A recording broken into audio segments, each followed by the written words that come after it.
Cuando levanté el teléfono para preguntarle a mi hijo Max cuándo sería su boda, mi nuera Lina me miró directamente a los ojos y dijo, con una sonrisa helada, «¡Ay! ¿Ya nos casamos ayer? Solo invitamos a gente especial».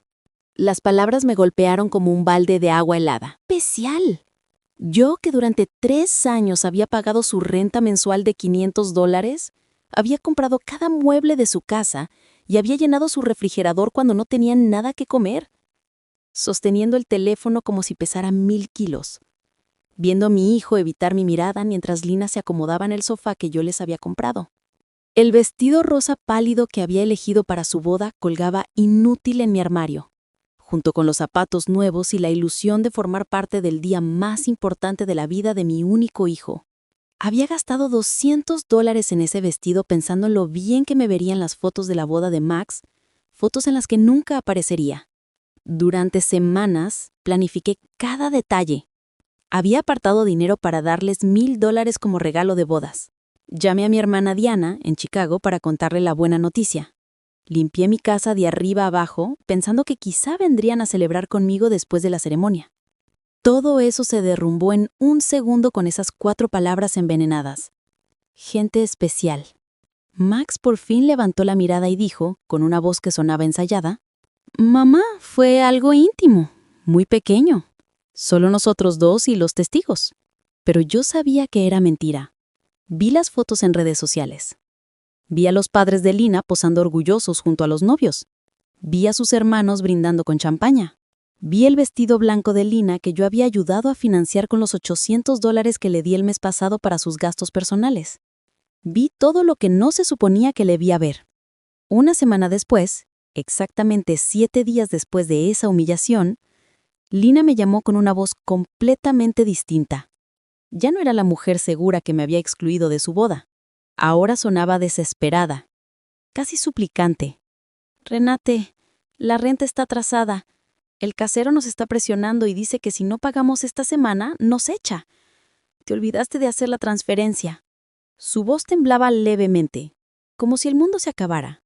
Guardé silencio unos segundos, recordando todas las veces que corrí al banco a hacer esa transferencia.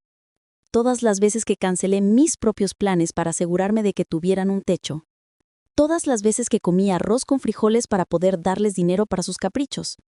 Y ahora, después de haberme excluido del momento más importante de sus vidas, tenían el descaro de llamarme como si nada.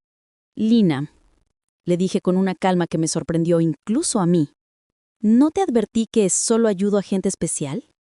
El silencio al otro lado de la línea fue tan profundo que pude oír los latidos de mi propio corazón. Por primera vez en años, no era yo quien temblaba, sino ella. «Renate, no entiendo», balbució. «Siempre fuimos especiales para ti. Eres como una segunda madre para mí. Mentiras, todo mentiras».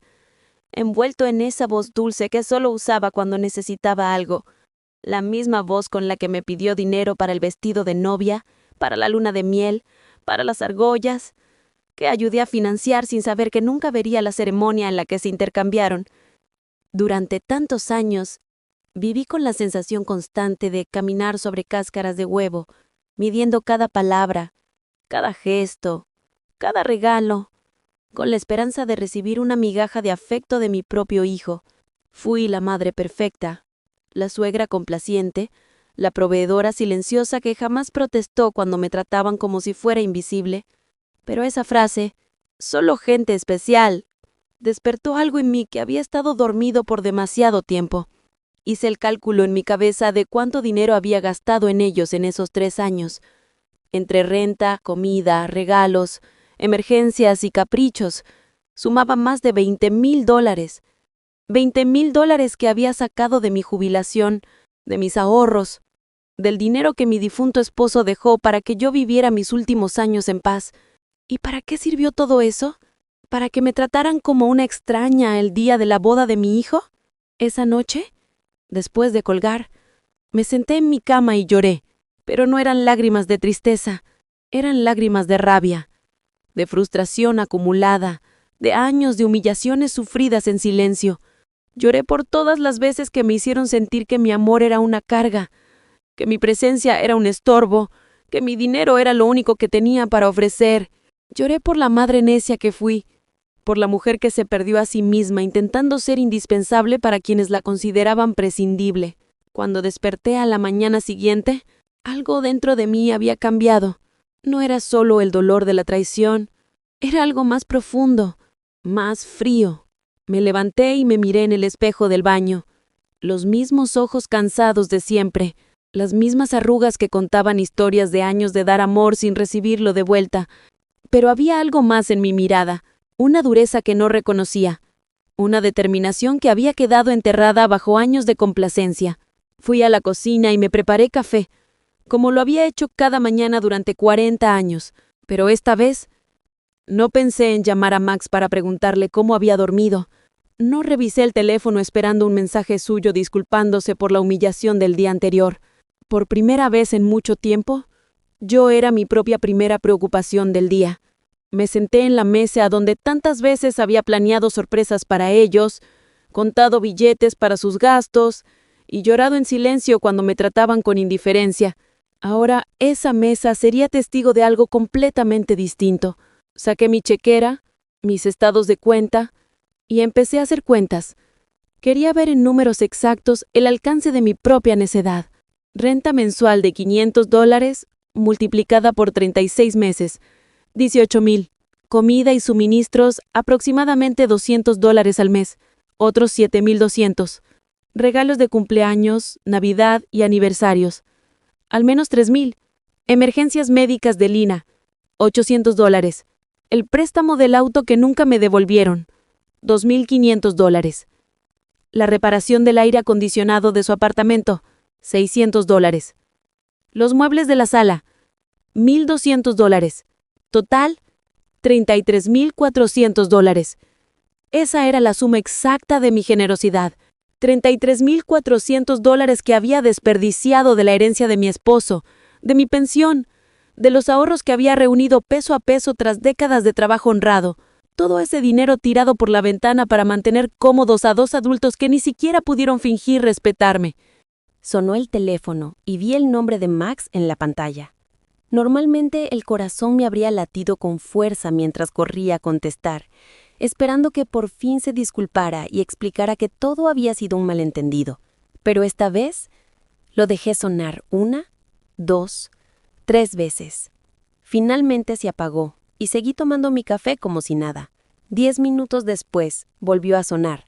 Esta vez era Lina. También lo dejé sonar. Luego llegó un mensaje de Max. «Mamá, por favor, contesta. Necesitamos hablar». Borré el mensaje sin responder. A las 2 de la tarde decidí salir a caminar. No lo hacía desde hacía meses sin un propósito específico, sin un mandado relacionado con ellos. Siempre era el banco para transferencias, el supermercado para comprarles algo que necesitaban, la farmacia para los medicamentos de Lina. Hoy salí a caminar solo porque quise. Pasé por el parque donde solía llevar a Max cuando era niño. Recordé a ese dulce niño que me abrazaba fuerte y decía que yo era la mejor mamá del mundo.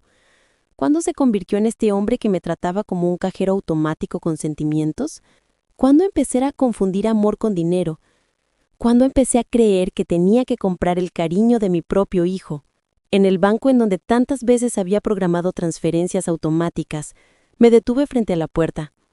El gerente de la sucursal, el señor Klein, me vio a través del vidrio y me saludó. Lo conocía desde hacía años. Él había procesado cada una de mis transferencias a Max y Lina. Había visto cómo mi cuenta se vaciaba mes a mes para llenarla de ellos. Entré y fui directo a su oficina. «Señor Klein», le dije, «necesito cancelar las transferencias automáticas que tengo programadas». Me miró sorprendido. Durante 3 años, esas transferencias habían sido tan regulares como la salida del sol. «¿Está segura, señora Richter? ¿Pasó algo?» Su preocupación era genuina, más genuina que cualquier interés que Max hubiera mostrado por mí en los últimos meses. «Lo que pasó es que por fin abrí los ojos», respondí. «Quiero cancelar todo, y también quiero información sobre cómo proteger mis cuentas. No quiero que nadie más tenga acceso a mi dinero». Mientras el señor Klein procesaba las cancelaciones, mi teléfono no dejó de sonar. Max, Lina, otra vez Max. Era como si hubieran desarrollado un radar para detectar cuándo su fuente de ingresos estaba en peligro. Apagué el teléfono por completo. «Señora Richter», dijo el señor Klein mientras me entregaba los papeles. «Perdone que me entrometa, pero en todos estos años la he visto ser muy generosa con su familia. Espero que no la estén presionando para hacer estos cambios». Sus palabras me tocaron profundamente. Este hombre, que apenas me conocía más allá de las transacciones bancarias, mostraba más interés genuino por mi bienestar que mi propio hijo. «No me están presionando, señor Klein. Al contrario, he dejado de presionarme a mí misma».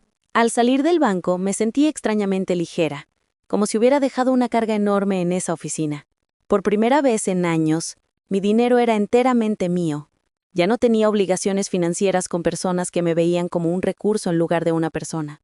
Regresé a casa y pensé en todas las cosas que no había hecho para complacer a Max y Lina, los viajes que no hice para ahorrarles dinero, los amigos que dejé de ver porque siempre estaba disponible para sus emergencias, los pasatiempos que abandoné porque cada dólar que gastaba en mí era un dólar menos para sus necesidades. Al llegar, encontré 3 autos estacionados frente a mi puerta, el de Max, el de Lina y uno que no reconocí. Vi movimiento dentro de mi casa a través de las ventanas. Se me heló la sangre. Tenían llaves. Yo se las había dado porque confiaba en ellos, porque pensé que algún día me cuidarían como yo los había cuidado. Respiré hondo antes de abrir la puerta. Era hora del primer enfrentamiento real de mi nueva vida. Abrí la puerta de mi casa y vi una escena que jamás olvidaré. Max estaba sentado en mi sofá con la cabeza entre las manos. Lina iba y venía como un animal enjaulado. Y un hombre mayor al que no conocía revisaba papeles sobre mi mesa del comedor. Mis papeles, mis documentos personales. ¿Qué está pasando aquí?, pregunté con una voz que sonó más fuerte de lo que esperaba. Los 3 me miraron como si yo fuera la intrusa en mi propia casa. Lina fue la primera en hablar, y su voz tenía esa urgencia desesperada que ya le había oído por teléfono. «Renata, gracias a Dios llegaste. Tenemos que hablar. El señor Fisher es del despacho al que consultamos sobre tu situación». ¿Mi situación? La pregunta salió de mi boca con una calma que me sorprendió. ¿Qué situación? Estoy perfectamente bien. Max al fin levantó la cabeza y me miró con esos ojos que alguna vez pertenecieron a un niño inocente y que ahora solo reflejaban pánico financiero. «Mamá, fuimos al banco y nos dijeron que cancelaste todas las transferencias. El señor Klein explicó que también bloqueaste nuestro acceso a tus cuentas. No entendemos por qué hiciste eso». El señor Fisher, un hombre de unos 50 años, con traje gris y una sonrisa que no inspiraba confianza, se acercó y me tendió la mano. «Señora Richter, soy el doctor Fisher, abogado de familia.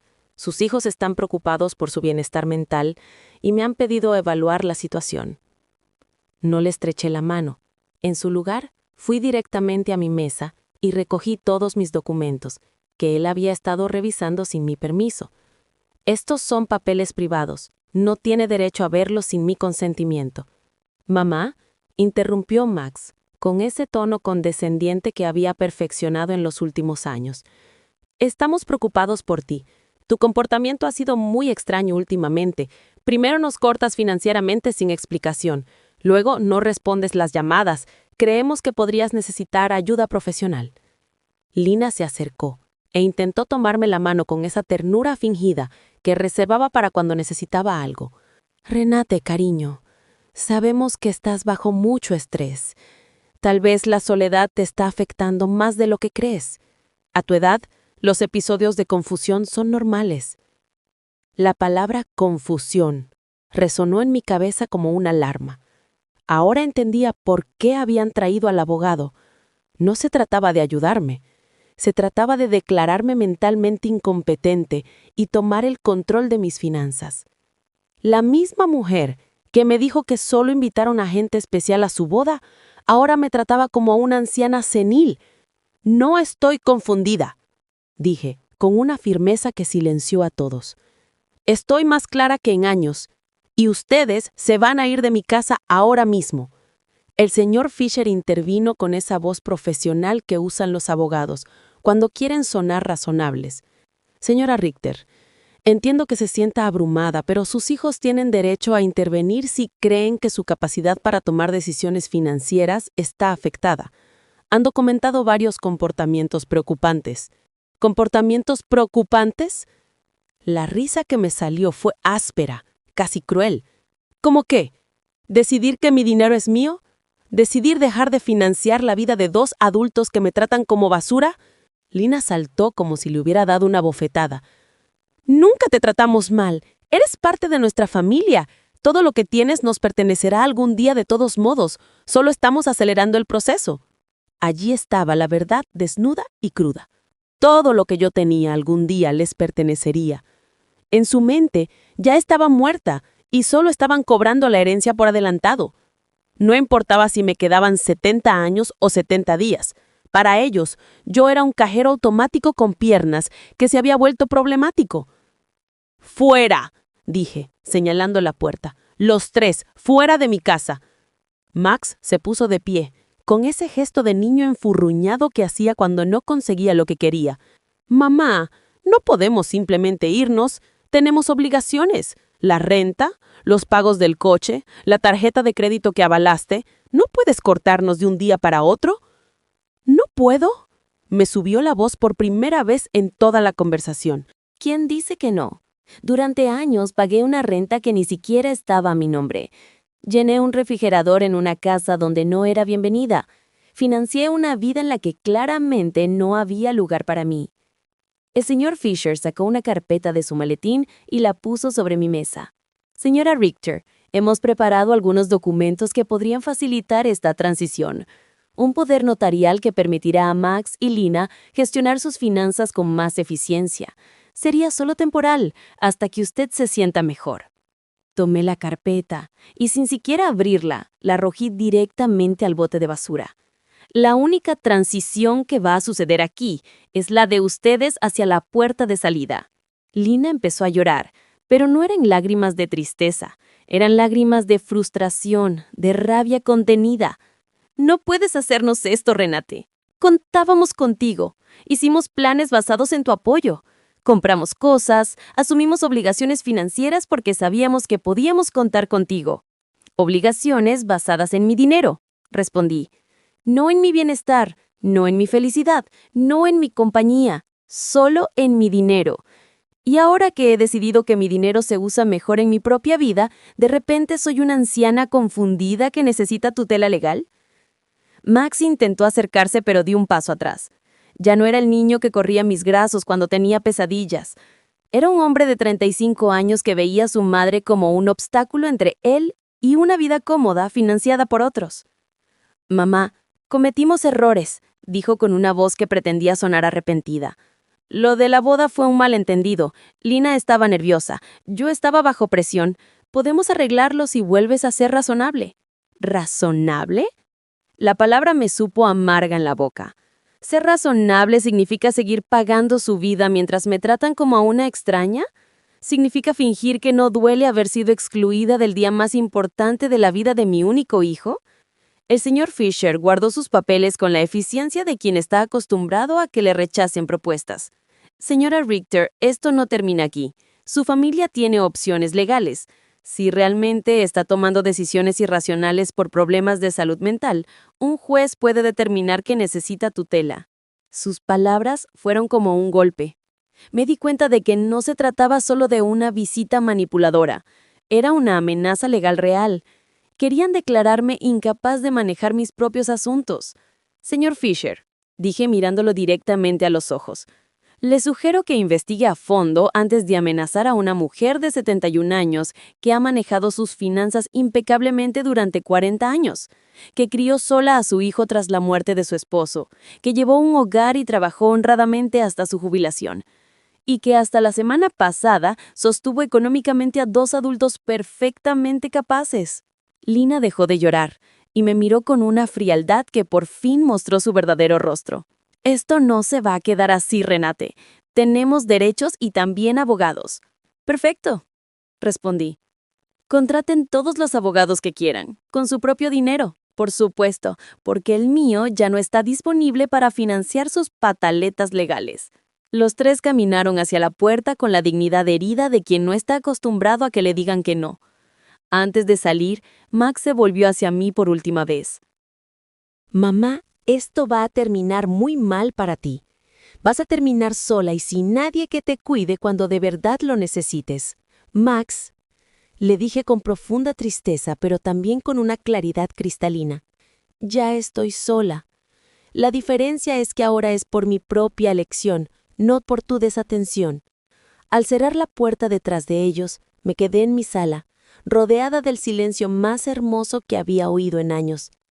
Era el silencio de la libertad.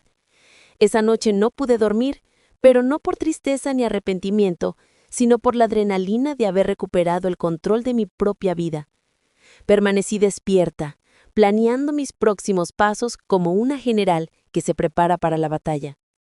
Si Max y Lina querían pelear, yo les daría una guerra, pero sería una guerra que lucharía con inteligencia, no con emoción.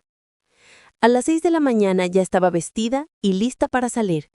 Mi primera parada fue la oficina del abogado señor Weber, un hombre al que había conocido años atrás cuando gestionaba el testamento de mi esposo.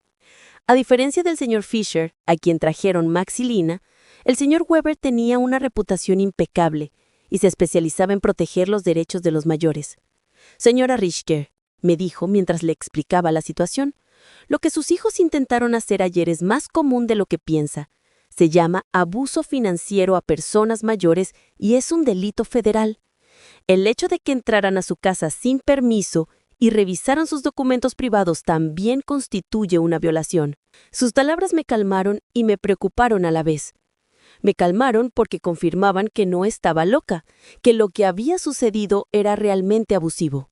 Me preocuparon porque me di cuenta de que la situación era más grave de lo que pensaba. Tenemos que documentarlo todo, continuó el señor Weber. Cada transferencia, cada regalo, cada vez que la presionaron por dinero. También cambiaremos su testamento para proteger sus bienes de futuros intentos de manipulación. Pasamos 3 horas revisando mis registros financieros. El señor Weber silbó cuando vio la suma total, $33,400 en 3 años. Señora Richter, con este dinero usted podría haber vivido cómodamente, viajado y disfrutado de su jubilación. En cambio, financió por completo la vida de 2 adultos que ni siquiera la respetaron lo suficiente como para invitarla a su boda. Cuando salí de la oficina del señor Weber tenía un plan completo. Primero, cambiaría todas las cerraduras de mi casa. Segundo, instalaría un sistema de seguridad con cámaras para protegerme de futuras visitas sorpresa. Tercero, abriría una nueva cuenta bancaria en otro banco donde ellos no tuvieran contacto. Y cuarto, comenzaría a vivir la vida que había postergado durante años. Mi siguiente parada fue la ferretería. El dueño, el señor Sommer, me conocía desde hacía años porque siempre compraba cosas para arreglar el departamento de Max y Lina. Esta vez era diferente. «Señora Richter, ¿qué la trae por aquí hoy? ¿Otra urgencia con su hijo?», preguntó con la familiaridad de quien había sido testigo silencioso de mi generosidad desperdiciada. «No, señor Sommer, esta vez es para mi propia casa. Necesito cambiar todas las cerraduras y quiero que sean de la mejor calidad». Me miró sorprendido, pero no hizo preguntas.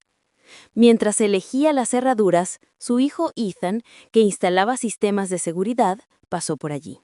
Fue la providencia en acción. «Ethan», le dije, «también necesito instalar cámaras de vigilancia, el sistema completo. El precio no es un problema». Mientras preparaban todo para la instalación al día siguiente, recibí una llamada de un número desconocido. Era Lina, llamando desde el teléfono de otra persona porque yo había bloqueado su número tras el enfrentamiento del día anterior. «Renate, soy Lina. Por favor, no cuelgues. Necesitamos hablar como adultas civilizadas». «Habla», dije secamente. «Mira, entiendo que estés molesta por la boda. Fue un error. Max y yo lo hemos hablado y queremos compensarte. ¿Qué tal si hacemos una cena especial para celebrar nuestra boda contigo? Podemos hacerla en tu casa, cocinar juntas como antes». La manipulación en sus palabras era tan obvia que casi me eché a reír. «Lina, ¿cuánta renta deben exactamente?». El silencio al otro lado confirmó que había dado en el blanco. Bueno, son 2 meses, $1000 en total. Pero no te llamo solo por eso, Renate. De verdad te extrañamos en nuestras vidas. ¿Me extrañan a mí o a mi dinero?, pregunté directamente. ¿A ambos?, respondió con una honestidad sorprendente. Renate, no te voy a mentir. Sí necesitamos tu ayuda financiera, pero también te queremos. Eres importante para nosotros. Si soy tan importante, dije, ¿por qué no fui lo suficientemente importante como para estar en tu boda? ¿Por qué no soy lo suficientemente importante como para recibir una llamada que no pida dinero? ¿Cuándo fue la última vez que me llamaste solo para preguntar cómo estaba? Otro silencio. Las dos sabíamos la respuesta. Nunca. Lina, te lo voy a explicar solo una vez. Durante 3 años me trataste como a un cajero automático con sentimientos. Me usaste, me ignoraste, me humillaste y finalmente me insultaste de la peor manera. Ahora que el dinero se acaba, de pronto descubres que me quieres. Renate, por favor. La corté. No hay por favor. Tú elegiste cuando decidiste que no era lo suficientemente especial para estar en tu boda. Ahora elijo yo. Colgué y apagué el teléfono por completo. No quería más interrupciones en mi día de liberación. Esa tarde fui al salón de belleza al que no iba desde hacía más de un año. Siempre cancelaba mis citas porque Max o Lina necesitaban algo urgente o porque el dinero que apartaba para mí se convertía en una emergencia de ellos. Señora Richter, me llamó mi estilista favorita, Cynthia. ¡Qué sorpresa! Pensé que ya nos había olvidado. No te olvidé, Cynthia. Solo olvidé que yo también merecía que me consintieran. Me di el gusto completo. Corte, color, manicura, pedicura. Por primera vez en años gasté dinero en mí sin sentirme culpable. Mientras Cynthia trabajaba en mi cabello, me habló de su vida, sus hijos, sus sueños. Fue refrescante tener una conversación que no girara en torno a las necesidades de Max y Lina.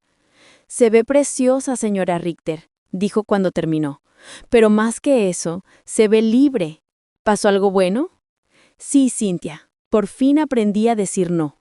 Al volver a casa esa tarde había un coche frente a mi puerta que no reconocí. Se me aceleró el corazón por un momento, pensando que Max y Lina podrían haber vuelto con refuerzos. Pero al acercarme, vi a una mujer mayor sentada en los escalones de mi porche. «¿Señora Richter?», preguntó cuando bajé del auto. «Sí, soy yo. ¿Puedo ayudarla?» «Soy Eleanor Brooks. Vivo al lado. Hemos sido vecinas durante años, pero nunca tuvimos oportunidad de hablar. Ayer escuché voces muy altas en su casa y me preocupé. ¿Está todo bien?». Su sincera preocupación me conmovió profundamente. Aquí había una desconocida que mostraba más interés por mi bienestar que mi propio hijo. «Pase, señora Brooks. Le haré un café y le contaré una historia que no va a creer». Mientras preparaba el café le conté toda la situación. Eleanor escuchó sin interrumpir, asintiendo de vez en cuando, y cuando terminé tenía los ojos llenos de lágrimas. «Señora Richter», dijo, «hizo lo correcto. Pasé por algo parecido con mi hija hace 5 años. También pensé que era mi deber financiar su vida adulta. También creí que no me querrían si no les daba dinero. ¿Qué pasó? Corté el dinero cuando me di cuenta de que solo me llamaban cuando necesitaban algo. Al principio fue terrible. Me amenazaron, me chantajearon emocionalmente, intentaron hacerme sentir culpable. Pero a los 6 meses, mi hija llamó para disculparse de verdad. Ahora tenemos una relación real basada en el amor, no en el dinero. Sus palabras me dieron esperanza y confirmaron que había tomado la decisión correcta. ¿Crees que Max y Lina lo entenderán algún día? Tal vez sí, tal vez no, respondió con honestidad. Pero eso ya no es tu responsabilidad, señora Richter. Tu responsabilidad ahora es vivir tu propia vida. Esa noche, por primera vez en 3 años, me fui a la cama sin preocuparme de si Max y Lina tenían dinero para la renta, para la comida, para sus caprichos. Me acosté pensando en mí, en mis planes, en mi futuro, y dormí mejor que en años. Al día siguiente, Ethan y el señor Summer llegaron a las 8 de la mañana para cambiar las cerraduras e instalar el sistema de seguridad. Mientras trabajaban, mi teléfono no dejó de sonar desde números desconocidos. Lina seguía intentando contactarme desde distintos teléfonos, pero yo había desarrollado una nueva habilidad: ignorar por completo las llamadas que no me convenían. «Señora Richter», dijo Ethan, mientras instalaba las cámaras, «este sistema le dará absoluta tranquilidad. Puede ver desde su teléfono quién llega a su casa, incluso cuando no esté aquí. Y si alguien entra sin permiso, se envía una alerta automáticamente a la policía. La ironía no se me escapó. Estaba instalando un sistema de seguridad para protegerme de mi propio hijo, pero ya no dolía tanto como antes. Era simplemente una medida práctica para mantener mi recién estrenada paz.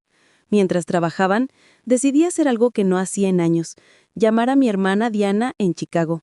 Habíamos perdido el contacto, porque cada vez que hablábamos yo le contaba las hazañas de Max y Lina, cuánto dinero les había dado, lo orgullosa que estaba de poder ayudarlos. Ahora me doy cuenta de que nuestras conversaciones se habían convertido en reportes financieros disfrazados de noticias familiares. Han pasado 4 meses, y a pesar de que mi sensación de culpa aún a veces aparece, sé que tomé la decisión correcta. Toda la energía que le dedicaba a Max y Lina, ahora la pongo en mí y en mi propia vida. He descubierto que Mon y Jordan son las mejores vecinas que puedo desear, y vivir tranquila en la casa que mi madre me dejó, sin preocupaciones, es lo que yo siempre había soñado. Y aunque a veces me cuesta creerlo, sé que me lo merezco. Pronto les escribiré un correo electrónico. Renate, contestó Diana, sorprendida. Hermana, ¿cómo estás? No hablamos hace meses. Estoy bien, Diana, mejor que bien. Te llamo para decirte que por fin entré en razón. Le conté toda la historia desde el principio. La boda secreta, la humillación, la visita con el abogado, mi decisión de cortar el financiamiento. Diana me escuchó en silencio, y cuando terminé, su respuesta me sorprendió. Renate, hermana, ya era hora. Cada vez que hablábamos se me rompía el corazón oírte presumir de cuánto dinero les dabas, como si el amor pudiera medirse en dólares. Quise decirte algo, pero no sabía cómo. ¿Qué querías decirme? Que Max nunca hablaba de ti con cariño cuando lo veía en reuniones familiares. Siempre era, mi mamá me ayudó con esto, o mi mamá me compró aquello, pero nunca extraño a mi mamá o amo a mi mamá. Era como si fueras una proveedora de servicios, no una persona. Sus palabras dolieron, pero fue un dolor necesario, como cuando un médico limpia una herida infectada. Duele, pero es parte de la curación. ¿Sabes qué más noté?, continuó Diana. Lina siempre hablaba de ti en futuro. Cuando Renate ya no esté, podremos remodelar su casa. O, cuando heredemos, invertiremos en el negocio. Como si estuvieran esperando a que murieras para empezar a vivir de verdad. Esta revelación me golpeó como un balde de agua helada. No solo me veían como un cajero automático, me veían como un obstáculo temporal entre ellos y su dinero. Mientras intentaba hacerlos felices, ellos estaban planeando su futuro sin mí. Después de hablar con Diana, me senté en mi cocina, procesando toda esta información. Años de matrimonio con un hombre que realmente me amó. 35 años criando a mi hijo sola tras la muerte de mi marido. Y 3 años financiando a 2 adultos que me veían como un obstáculo de $10,000. Sonó el timbre y en las nuevas cámaras vi que era Eleanor con una taza en las manos. Abrí la puerta y me entregó un café recién hecho. Pensé que tal vez necesitabas compañía después de todo lo que me contaste ayer, dijo con esa sonrisa sincera que ya había aprendido a apreciar. Nos sentamos en mi sala y Eleanor me contó más detalles de su propia experiencia. Mi hija me dijo exactamente lo mismo que Elena te dice a ti. Eres como una segunda mamá para mí. Somos especiales para ti. Algún día todo será nuestro de todos modos. Esas son frases ensayadas, señora Richter. Las aprenden del manual de manipulación emocional. ¿Crees que exista tal manual?, pregunté medio en broma. No oficialmente, pero parece que todos leen el mismo libro. El capítulo 1 es Hazla sentir indispensable. El capítulo 2 es Crea emergencias financieras constantes. El capítulo 3 es Cuando se resista, cuestione su salud mental. Reímos, pero fue una risa amarga. Era a la vez gracioso y trágico reconocer patrones tan predecibles en el comportamiento de nuestros propios hijos. ¿Alguna vez te sentiste culpable por cortar el dinero?, le pregunté a Eleanor. Cada día durante los primeros 3 meses, respondió con honestidad. Pero luego empecé a ver los resultados. Mi hija tuvo que conseguir un segundo empleo. Su marido dejó de jugar golf todos los fines de semana y empezó a buscar trabajo extra. Aprendieron a vivir dentro de sus posibilidades. Y lo más importante, aprendieron que yo era una persona, no un recurso. Esa tarde decidí hacer algo que había pospuesto por años: visitar la tumba de mi esposo. Siempre inventaba excusas para no ir porque Max o Lena necesitaban algo urgente o porque la tarifa del taxi estaba mejor invertida en una de sus emergencias. El cementerio estaba tranquilo y hermoso. La tumba de Robert se veía un poco descuidada porque no había ido a limpiarla en meses. Me senté sobre el césped junto a su lápida y le hablé como si estuviera vivo. Robert, mi amor, creo que me perdí por un tiempo. Después de que te fuiste, puse toda mi energía en Max. Quise ser la mejor madre del mundo pensando que de algún modo él crecería sin padre. Pero creo que en el proceso me olvidé de ser yo misma. El viento sopló suavemente y por un momento sentí como si él me escuchara. Nuestro hijo se ha convertido en alguien que no reconozco, o tal vez siempre fue así y yo no quise verlo. Su esposa está bien, ya sabes cómo es. El dinero que dejaste para que yo viviera en paz, lo gasté cuidándolos. Pero ya no, mi amor, he aprendido. Limpié su tumba, reemplacé las flores marchitas por nuevas, y me quedé otra hora, simplemente disfrutando la paz. Por primera vez en años no tenía prisa por volver a casa a resolver una crisis de Max y Lena. Cuando llegué a casa, había 3 coches estacionados frente a mi puerta otra vez. Se me aceleró el corazón, pero esta vez estaba preparada. Las cámaras me mostraron que eran Max, Lena y otras 2 personas que no reconocí. Todos parecían agitados, hablándose entre sí y señalando mi casa. No salí del coche. En su lugar, llamé al señor Weber, mi abogado. «Señor Weber, están en mi casa otra vez. Esta vez trajeron a más gente. ¿Qué debería hacer?» «No salga del coche, señora Richter. Estaré allí de inmediato y llamaré a la policía. Después de nuestra conversación de ayer, solicité una orden de restricción temporal. No se les permite estar en su propiedad». Minutos después llegaron el señor Weber y 2 patrullas. Vi a los agentes hablar con Max y Lena. Vi a mi hijo gesticular con furia. Vi a Lena llorar otra vez, pero esta vez sus lágrimas no me conmovieron. Uno de los agentes se acercó a mi coche. «Señora, puede bajar con seguridad. Sus visitantes se retirarán de inmediato». Al bajar, Max me gritó desde la calle: «Mamá, esto es ridículo. Somos tu familia. No puedes llamar a la policía contra tu propio hijo». «Max», respondí con una calma que me sorprendió, «la familia no amenaza con demandas por incompetencia mental. La familia no entra a las casas sin permiso. La familia no trata a sus madres como cajeros automáticos». Lena gritó desde la acera: «Nos vas a pagar todo lo que nos debes. Tenemos facturas que tú avalaste. No puedes simplemente abandonarnos así». El señor Weber intercedió: «Señora Brooks, cualquier comunicación futura debe hacerse a través de mi despacho, y le sugiero que consulte con un abogado antes de hacer amenazas de cobro porque mi clienta tiene documentación completa de todos los pagos que voluntariamente hizo por 3 años». Los vi irse, derrotados pero sin rendirse. Sabía que esto no había terminado, pero por primera vez en esta situación me sentía segura. Tenía ayuda profesional, tenía apoyo emocional de Eleanor y, más importante, tenía claridad mental sobre lo que estaba bien y lo que estaba mal. Esa noche, Eleanor me invitó a cenar a su casa. Conocí a su hija que estaba de visita y pude ver con mis propios ojos cómo luce una relación familiar sana. Se hablaban con respeto, se interesaban sinceramente por la vida de la otra y reían juntas. La hija no pidió dinero ni una sola vez en toda la velada. «Yo quería eso con Max también», le confesé a Eleanor después de que su hija se fue. «Y tal vez lo tendrás algún día», respondió. «Pero primero, él tiene que aprender que eres una persona que merece respeto, no solo una fuente de ingresos». Por primera vez en semanas me acosté sintiéndome esperanzada con el futuro. Los días siguientes fueron extrañamente pacíficos. Las cámaras mostraban que Max y Lena pasaban en coche frente a mi casa varias veces al día. A veces despacio, a veces se estacionaban unos minutos pero sin bajar. Era como si estudiaran mi rutina, buscando el momento perfecto para su siguiente jugada. El señor Weber me había aconsejado documentar cada una de esas visitas, así que llevé un registro detallado con fecha y hora. «Su persistencia jugará a nuestro favor», me había dicho. «Cada vez que aparecen, después de que les dijimos que no se acerquen, fortalece nuestro caso para una orden de restricción permanente». El viernes por la mañana, desayunaba tranquilamente cuando sonó el timbre. Las cámaras mostraron a una joven muy bien vestida, con una carpeta en las manos y una sonrisa profesional. No la reconocí, pero algo en su postura me dijo que no era una visita social. «Buenos días, señora Renata Richter», dijo cuando abrí la puerta. Soy investigadora social de la Oficina de Servicios para Personas Mayores.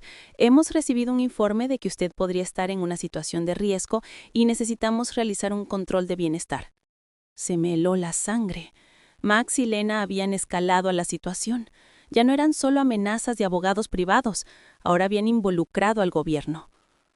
¿Puedo ver su identificación?, pregunté, tratando de mantener la calma. Por supuesto. Me mostró una credencial oficial que parecía auténtica. Soy la trabajadora social, señora Smith. ¿Puedo pasar y hablar con usted? La dejé entrar, sabiendo que negarme habría sido peor para mi caso. La señora Smith se sentó en mi sala y sacó un formulario de su carpeta. Señora Rister, hemos recibido reportes de que usted ha mostrado cambios significativos en su conducta financiera, que ha cortado la comunicación con su familia y que ha mostrado signos de paranoia al instalar sistemas de seguridad innecesarios.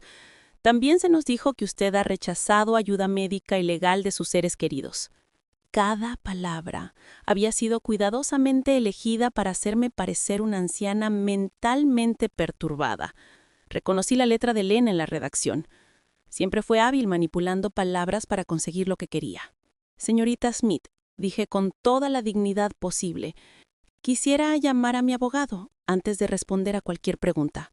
Señora, esto no es un interrogatorio legal, es un control de bienestar. Si no tiene nada que ocultar, no debería ser un problema hablar conmigo. La frase, si no tiene nada que ocultar, me enfureció.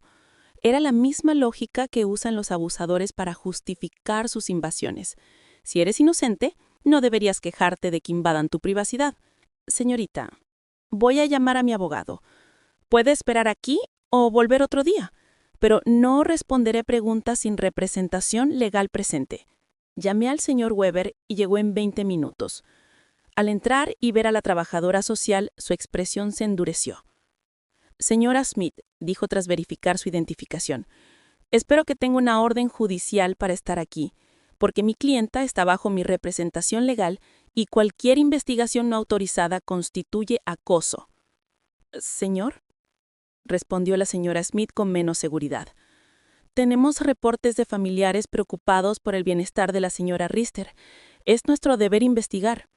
¿Qué familiares?, preguntó secamente el señor Weber. ¿La misma familia que intentó que firmara un poder notarial sin representación?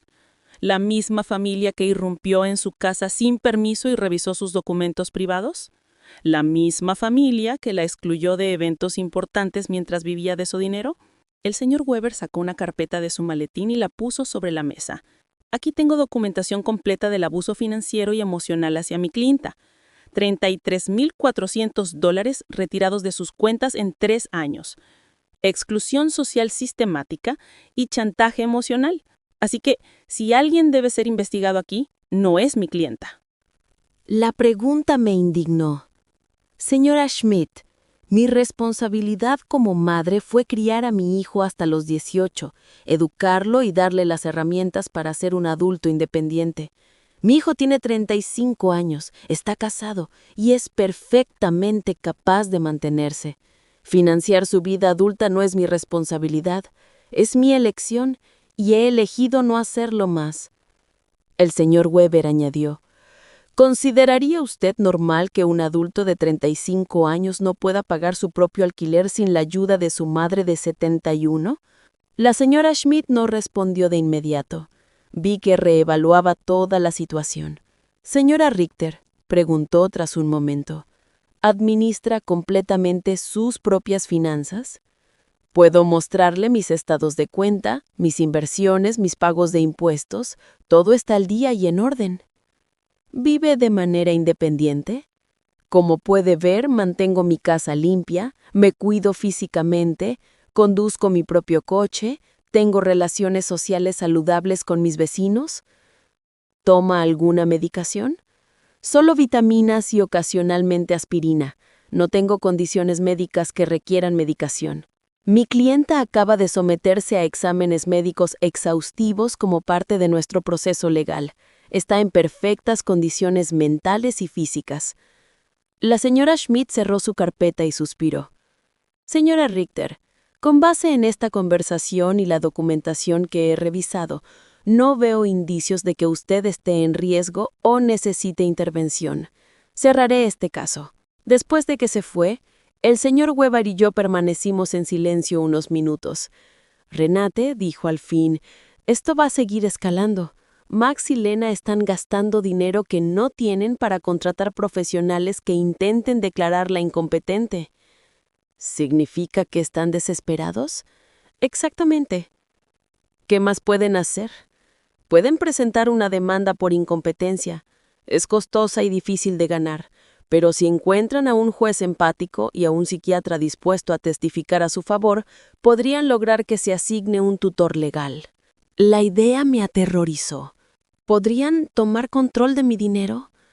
Podrían intentarlo, pero tenemos evidencia sólida de que usted es completamente competente y de que ellos están motivados por la codicia y no por una preocupación genuina. Esa tarde llamé a Diana para desahogarme. «Hermana», dijo tras escucharme, «¿notas hasta dónde están dispuestos a llegar por dinero? Están arriesgando relaciones familiares, gastando en abogados y médicos, destruyendo su propia reputación, todo por volver a tener acceso a tu cuenta». Sus palabras me hicieron pensar. Max y Lena habían revelado totalmente su verdadera naturaleza. No había vuelta atrás. No había posibilidad de una reconciliación genuina. Para ellos nunca fui una madre ni una suegra respetada. Siempre fui dinero con piernas. Esa revelación, aunque dolorosa, también fue liberadora. Ya no tenía que preguntarme si estaba tomando la decisión correcta. Ya no tenía que sentir culpa por protegerme. Ellos mismos habían demostrado que mi bienestar emocional y físico era menos importante para ellos que mi dinero. Esa noche Eleanor llegó con una sorpresa. Había invitado a sus amigas del club de jardinería para conocerme. Renate me presentó. «Estas son mis amigas Cynthia, a quien ya conoces del salón, María, Carmen y Elfrida. Todas hemos pasado por situaciones similares con familiares abusivos». Pasamos la velada compartiendo historias. María había puesto límites a un hermano que le pedía dinero constantemente. Carmen había cortado relación con una hija que solo la visitaba cuando necesitaba dinero. Elfrida había tenido que cambiar su testamento al descubrir que sus nietos la consideraban su plan de jubilación.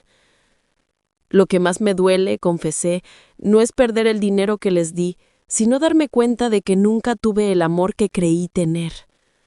«Renate», dijo Elfrida con la sabiduría de sus 80, «el amor verdadero no se compra ni se vende. Si tuviste que pagarlo, nunca fue real». Sus palabras fueron bálsamo para mi alma herida. Tenía razón. Yo había comprado atención, no amor. Había financiado una ilusión. ¿Saben qué he descubierto?, les dije a mis nuevas amigas, que la soledad rodeada de personas que no te aman es peor que estar sola por tu cuenta. Al menos ahora, cuando estoy sola, estoy en buena compañía. Todas rieron y brindamos por nuestra sabiduría recién hallada. Esa noche, después de que se fueron, me senté en mi jardín a pensar. Las estrellas brillaban más que nunca, o tal vez yo las veía con ojos más claros. Por primera vez en mi vida adulta, estaba completamente sola financieramente. No tenía dependientes ni obligaciones económicas con nadie más que conmigo. Y en lugar de asustarme, esa realidad me emocionaba. Podía viajar cuando quisiera, podía remodelar mi casa, podía comprarme ropa bonita, podía donar a organizaciones benéficas que fueran importantes para mí, podía invertir en mi propio futuro en lugar de financiar el presente de personas desagradecidas. La libertad sabía a esperanza, y por primera vez en años, quería planear mi futuro. Un mes después de la visita al psiquiatra, pensé que por fin había ganado la guerra. Me había instalado en una rutina hermosa. Desayunaba con calma y leía el periódico. Atendía mi jardín, almorzaba con Eleanor o con alguna de mis nuevas amigas, y por las tardes me dedicaba a actividades que había abandonado durante años. Empecé a pintar otra vez, algo que me apasionaba antes de convertirme en la financista personal de Max y Lena. Pero un jueves por la mañana, mientras pintaba flores en mi caballete nuevo, el señor Weber llegó a mi casa con una expresión sombría que me heló la sangre. «Renate, necesitamos hablar. Max y Lena han presentado una demanda formal por incompetencia mental en el Tribunal de Familia. Están solicitando que se te asigne un tutor legal. Las palabras cayeron sobre mí como piedras. Sabía que era una posibilidad, pero escucharla en voz alta la hizo terriblemente real. ¿Significa que pueden tomar control de mi dinero? Si un juez determina que no puedes manejar tus asuntos, sí, podría colocar a Max como tu tutor legal, lo que le daría control total sobre tus finanzas. Me dejé caer en el sofá, sintiendo el peso de la traición más profunda de mi vida. Mi propio hijo intentaba declararme legalmente incompetente para robar mi dinero. Señor Weber, ¿qué evidencia podrían tener? Usted mismo ha visto que soy completamente competente. Tienen declaraciones de 3 testigos que afirman que usted ha tenido conductas erráticas. También presentaron facturas médicas impagas que supuestamente no abonó y medicamentos que supuestamente acaparó sin tomarlos. Pero eso es mentira. No tengo facturas médicas pendientes ni medicamentos acaparados. Lo sé, Renate, pero han fabricado evidencia convincente. También tienen la declaración del Dr. Lehman, quien afirma que usted se niega a cooperar con una evaluación psiquiátrica, lo que interpretan como prueba de declive mental.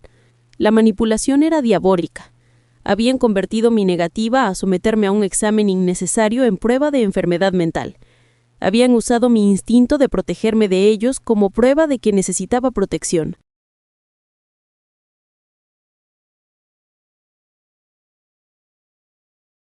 ¿Quiénes son los 3 testigos? El señor Weber revisó sus documentos. Lena, por supuesto, un vecino llamado señor Davis y alguien que dice ser su farmacéutico, el señor Green. El señor Davis era el vecino de enfrente, un hombre desagradable que siempre tuvo problemas conmigo porque mis amigas a veces se estacionaban frente a su casa. El señor Green sí era mi farmacéutico, pero no entendía qué podía tener en mi contra. Necesito hablar con el señor Green, le dije al señor Weber. Algo no cuadra. Fuimos juntos a la farmacia esa tarde. El señor Green me recibió sorprendido y nervioso. Señora Richter, qué bueno verla. ¿Cómo está? Señor Green, me dijeron que firmó una declaración diciendo que tengo un comportamiento errático con mis medicamentos. Su cara se puso roja como un tomate. Señora Richter, su nuera vino hace unas semanas y preguntó por sus medicinas. Dijo que estaba preocupada porque usted actuaba extraño. ¿Y qué le dijo usted? Le expliqué que usted solo compra vitaminas y ocasionalmente aspirina, que no tiene recetas médicas regulares, pero insistió en que esto era prueba de que usted no cuidaba adecuadamente su salud. Intervino el señor Weber. Señor Green, ¿firmó usted un papel? Ella trajo un documento que decía que yo confirmaba que la señora Richter hacía compras irregulares de medicamentos. Pensé que era para su seguro de salud o algo así. No sabía que era para una demanda. Mi propio farmacéutico había sido engañado para firmar algo que no comprendía por completo. La manipulación de Lena no tenía límites. Señor Green, le dije, necesito que redacte una declaración explicando exactamente lo que ocurrió y aclarando que no tengo problemas con medicaciones. Por supuesto, señora Richter. Lamento muchísimo este malentendido. Después de la farmacia fuimos a enfrentar al señor Davis. Cuando llamamos a su puerta, nos recibió con hostilidad. ¿Qué quieren? Señor Davis, dijo el señor Weber, tengo entendido que firmó una declaración sobre la conducta de mi clienta. Y sí, lo hice. Esta mujer está loca. Lleva semanas actuando raro. ¿Puede ser más específico sobre los comportamientos observados? Instalando cámaras como si viviera en zona de guerra, recibiendo extraños todo el tiempo, gritándole a su familia en la calle. Me di cuenta de que el señor Davis había sacado todo de contexto. Las cámaras se habían instalado por protección. Los extraños eran mis nuevas amigas. Los gritos fueron mi defensa frente a las invasiones de Max y Lena. Señor Davis, ¿sabe por qué instalé las cámaras? No, y no me importa. Para protegerme de mi hijo y mi nuera que irrumpieron en mi casa sin permiso y me amenazaron. Eso es lo que diría una loca, respondió con crueldad. No había manera de razonar con él. Su declaración se basaba en observaciones superficiales malintencionadas. Esa noche, el señor Weber y yo nos sentamos a planear la defensa. Renate, necesitamos nuestra propia evaluación psiquiátrica. Tengo una colega, la doctora Moore, experta en evaluar capacidad mental. Puede confirmar oficialmente que eres completamente competente. ¿Y si Max y Lena han sobornado al juez? ¿Y si nada de esto importa porque ya decidieron declararme incompetente? Renate, el sistema legal no es perfecto, pero tampoco es completamente corrupto. Tenemos pruebas sólidas de tu competencia mental y de sus motivaciones económicas. Vamos a pelear esto. Al día siguiente fui a mi cita con la doctora Moore. Era una mujer de unos 50 años, de ojos amables, pero perspicaces. Señora Richter, voy a hacerle una serie de preguntas y pruebas para evaluar su capacidad mental. Tómese su tiempo y responda con honestidad. Durante 2 horas me hizo preguntas sobre mi memoria, mi capacidad de razonamiento, mi comprensión financiera, mi salud emocional. También me aplicó pruebas cognitivas y me pidió resolver problemas matemáticos y lógicos. Señora Richter, dijo al final, sus resultados están muy por encima del promedio para su edad. No solo es mentalmente competente, sino que su función cognitiva es excelente. Doctora, ¿por qué cree que mi familia hace esto? Según lo que me ha contado y los documentos revisados, esto parece un caso clásico de explotación financiera de personas mayores. Por desgracia, es más común de lo que la gente piensa. Salí de la consulta sintiéndome validada, pero también triste. La confirmación profesional de mi salud mental fue un alivio, pero también confirmó que la demanda era real y necesario enfrentarla. Esa tarde, Eleanor se organizó una reunión de emergencia con todas nuestras amigas del club de jardinería. Cuando les conté lo de la demanda por incompetencia, todas se indignaron. «Renate», dijo María, «testificaremos a tu favor. Hemos estado contigo durante semanas y cualquiera puede ver que estás muy bien». «Mejor que bien», añadió Cynthia. «Estás más clara y fuerte que muchas mujeres de 40 que conozco». Elfrida, con su sabiduría de 80 años, tomó mis manos. «Renate, querida, lo que hacen tus hijos no es nuevo. Por generaciones, hijos codiciosos han intentado declarar locos a sus padres para quedarse con su dinero. Pero tú tienes algo que muchos de esos no tenían: documentación, apoyo legal y amigas que pueden testificar por ti». Sus palabras me dieron esperanza. No estaba sola en esta lucha. Tenía un ejército de mujeres fuertes que habían presenciado de primera mano mi transformación. «¿Sabes qué es lo más triste de todo esto?», dije. «Que Max y Lena están dispuestos a destruir cualquier posibilidad futura de reconciliación por dinero. Incluso si estuviera dispuesta a perdonar todo hasta ahora, de esto no hay regreso». «Y quizás sea lo mejor», respondió Cynthia. «Al menos ahora sabes exactamente quiénes son y puedes actuar en consecuencia». Esa noche, por primera vez desde que comenzó esta pesadilla, lloré de verdad. No de tristeza, sino de duelo. Dije mi adiós definitivo al hijo que creí tener, al sueño de una familia amorosa, a la ilusión de que el amor incondicional era correspondido. Pero también nació algo nuevo dentro de mí, una determinación férrea de no permitir que me arrebataran no solo mi dinero, sino también mi dignidad y mi libertad. La guerra había comenzado oficialmente, pero estaba lista para pelear. El juicio llegó 3 semanas después. Me levanté temprano, me puse mi mejor traje negro y me miré al espejo con una determinación que nunca había sentido. Hoy no solo se juzgaría mi capacidad mental, se juzgarían mi dignidad como persona, mi derecho a vivir libre de abuso, mi valor más allá de mi cuenta bancaria. El señor Baber llegó a las 7 de la mañana para repasar por última vez nuestra estrategia. «Renate, recuerda, la carga de la prueba es de ellos. Tienen que demostrar que eres incompetente. Nosotras solo tenemos que mostrar que no lo eres». ¿Y si el juez ya está sesgado? El juez Miller tiene fama de ser justo. Investigué sus casos previos y no favorece automáticamente a las familias. Se dedica a proteger los derechos de las personas mayores. Llegamos al juzgado a las 9. En el pasillo vi a Max con un traje nuevo, probablemente comprado para la ocasión, y a Lena vestida de negro como si estuviera en un funeral. Tal vez lo estaba, el funeral de nuestra relación familiar. Cuando nuestras miradas se cruzaron, Max evitó la mía, pero Lena sostuvo mi mirada con una frialdad que confirmó que para ella esto era solo una transacción. Su abogado era un hombre mayor, elegante, con la clase de seguridad que dan las victorias en casos similares. Al empezar su alegato inicial, su estrategia quedó clara: retratarme como una anciana confundida, manipulada por extraños para alejarme de mi amorosa familia. «Su señoría», dijo con voz solemne, «la señora Renata Richter ha mostrado un claro declive mental en los últimos meses. Ha cortado todo apoyo financiero a su familia sin explicación racional. Ha instalado sistemas de seguridad innecesarios por paranoia y se ha aislado de sus seres queridos bajo la influencia de vecinos y abogados que evidentemente se aprovechan de su vulnerabilidad. Cada palabra había sido cuidadosamente elegida para hacer que mi autoafirmación sonara a demencia y mi libertad a manipulación externa. Luego llamaron a sus testigos. Lena fue la primera y su actuación fue digna de un Oscar. Lloró al describir cómo yo había cambiado por completo, cómo me había vuelto hostil y paranoica, cómo me había aislado de la familia que me amaba. Su señoría, dijo con voz temblorosa, Renata siempre ha sido como una segunda madre para mí. Ver su declive mental ha sido devastador. Solo queremos ayudarla a recibir la atención que necesita. Mentiras envueltas en lágrimas convincentes. Cuando el señor Weber la contraexaminó, las grietas en su historia empezaron a notarse. Señora Schuster, ¿puede decirle al tribunal cuándo fue la última vez que llamó a mi clienta sin pedirle dinero? Lena titubeó. Bueno, siempre hablábamos de muchas cosas.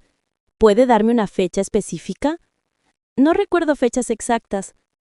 ¿Es cierto que usted y su esposo se casaron sin invitar a mi clienta? Fue una ceremonia muy pequeña. ¿Es cierto que cuando mi clienta preguntó por la boda, usted le dijo que solo habían invitado a personas especiales? La cara de Lena se puso roja. Esas palabras se sacaron de contexto. ¿Cuál sería el contexto correcto para decirle a su suegra que no es una persona especial? No pudo responder de forma convincente. Max fue el siguiente. Ver a mi hijo en el estrado, jurando decir la verdad mientras se preparaba para mentir sobre mi salud mental, fue uno de los momentos más dolorosos de mi vida. Ese era el niño que había criado sola, al que dediqué toda mi vida. Mi mamá siempre ha sido muy generosa con nosotros, testificó, pero últimamente se ha vuelto errática e irracional. Creemos que está siendo manipulada por personas que se aprovechan de ella. Cuando el señor Weber lo contraexaminó, la máscara cayó por completo.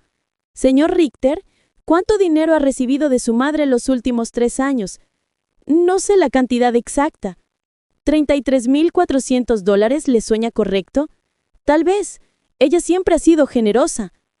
¿Y cuántas veces ha visitado a su madre sin pedirle dinero? El silencio fue ensordecedor. ¿Es cierto que usted y su esposa irrumpieron en la casa de mi clienta sin permiso y revisaron sus documentos privados? Estábamos preocupados por ella. ¿Es cierto que trajeron a un abogado para presionarla a firmar un poder notarial? Queríamos ayudarla a administrar sus finanzas. ¿Usted, con 35 años, necesita la ayuda de su madre de 71 años para pagar su alquiler? Max no pudo responder con dignidad. El señor Davis testificó sobre mis supuestos comportamientos erráticos, pero cuando el señor Weber le pidió detalles, admitió que nunca había hablado conmigo directamente y que toda su información se basaba en observaciones superficiales. El doctor Lehman declaró que mi negativa a someterme a una evaluación era prueba de declive mental, pero el señor Weber presentó la documentación de nuestra evaluación con la doctora Moore, que refutó completamente sus conclusiones. Entonces fue nuestro turno. El señor Weber llamó primero al señor Green, mi farmacéutico, quien explicó cómo lo engañaron para firmar una declaración que distorsionaba mis hábitos de compra de medicamentos. La doctora Moore testificó sobre mi excelente estado mental y presentó los resultados de las pruebas cognitivas que habían sido impecables. El señor Summer, de la ferretería, testificó sobre mi competencia mental y explicó que mis decisiones de cancelar transferencias automáticas eran completamente racionales y se habían tramitado correctamente. Eleanor y mis amigas del club de jardinería testificaron sobre mi claridad, mi nueva vitalidad y mi capacidad para mantener relaciones sociales saludables. Finalmente, fue mi turno de declarar. Me levanté con dignidad y caminé al estrado, sintiendo el peso de 71 años de experiencia, de sabiduría forjada en el dolor, de fortaleza descubierta en la adversidad. El señor Weber me guió en el testimonio, permitiéndome contar toda mi historia. Los $33,400 gastados en 3 años, la humillación de ser excluida de la boda, la manipulación emocional constante, la violación de mi privacidad, las amenazas legales. Señora Rites, preguntó por fin el señor Weaver. ¿Por qué decidió dejar de apoyar económicamente a su hijo y a su nuera? Porque finalmente entendí que lo que recibía de ellos no era amor. Respondí con voz clara y firme. Era una transacción comercial disfrazada de relación familiar. Mi dinero era bienvenido, pero yo, como persona, no. ¿Se arrepiente de su decisión? Solo me arrepiento de que me haya tomado tanto tiempo tomarla. El abogado de Max trató de hacerme pasar por confundida durante el contraexamen, pero respondí cada pregunta con claridad y precisión.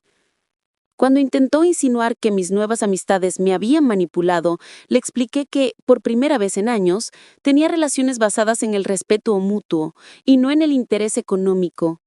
En su alegato final, el abogado de Max insistió en que yo era víctima de manipulación externa.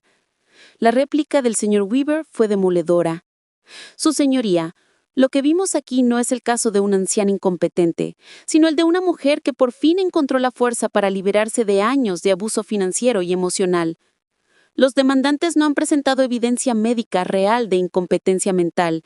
Lo que han presentado es frustración porque su fuente de ingresos decidió ejercer su derecho legal y moral, a proteger sus propios recursos. El juez Meller se retiró a deliberar por 2 horas que se sintieron como 2 años. Al regresar, su expresión era seria, pero clara. Tras revisar toda la evidencia presentada, comenzó: es obvio para este tribunal que la señora Renate Ritter está en plena posesión de sus facultades mentales. Evaluaciones psiquiátricas profesionales confirman su competencia cognitiva. Sus decisiones financieras, por dolorosas que puedan ser para su familia, son completamente racionales y están dentro de sus derechos.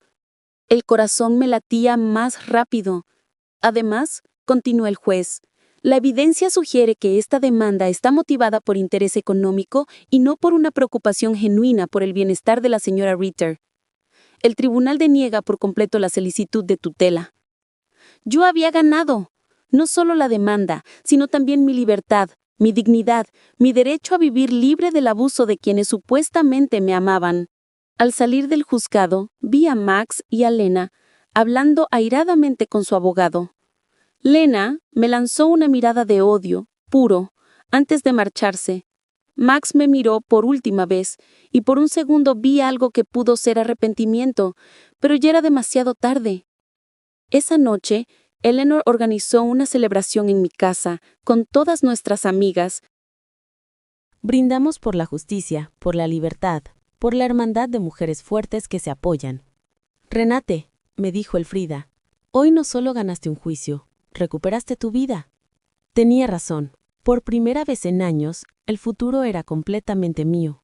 Podía viajar, podía amar, podía crear, podía vivir sin miedo, sin culpa, sin manipulación.